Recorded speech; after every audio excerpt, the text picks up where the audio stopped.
So how do you think expats' needs will change over the next couple of years?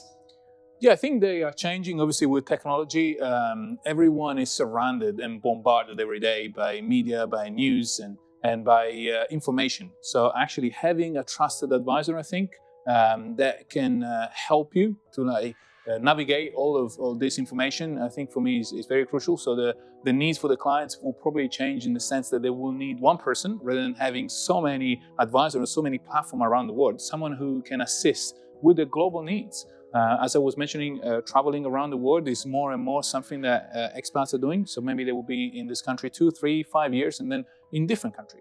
So having that trust with one advisor, knowing that the person will follow them wherever they will be in the world, I think this is how their needs is changing. So having that personal touch, having someone to speak to, a real human being, is something that probably more and more people, I think, they will need right now.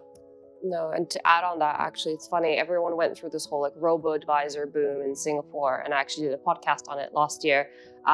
Look, there's actually certain people there, I find, that they tried it and they kind of failed because they didn't really know what they want. And if someone was there to maybe explain their risk profile, guide them a little bit more, because they're literally first timers, it would have done better, and hence why it didn't work out, and they speak to us. So I feel like people needs will change around like AI and technology, but nothing can replace the human touch, especially in times of like crisis, like Andrea mentioned, like when markets are good, everyone's a good investor. But when markets are bad, like with anything in life, when things are bad, you want someone to talk to. And I feel like no matter how technology changes and people think, you know, what they need might change, actually when things get bad, that will still remain the case. Like you still need a human in your life when things are going bad, right? Yeah, absolutely. I think nowadays markets are very fluid. Things are changing quite rapidly. There's all these disruptors and innovation in the market, and that's what I find that's a good thing, as long as you're paying attention and you hold on the skills of a good financial planner. And I think what better than IPP, EAG, the best.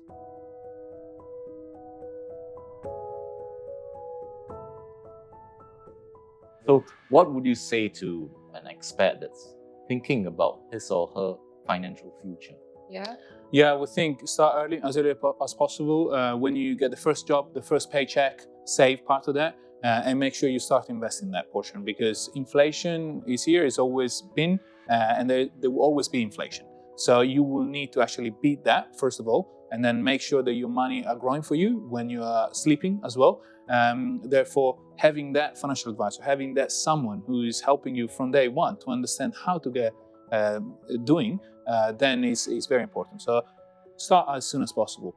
Start early, stay consistent, don't get templated advice. Make sure that what you've been recommended is tailored to your needs, because that will definitely, I think, ensure long-term success.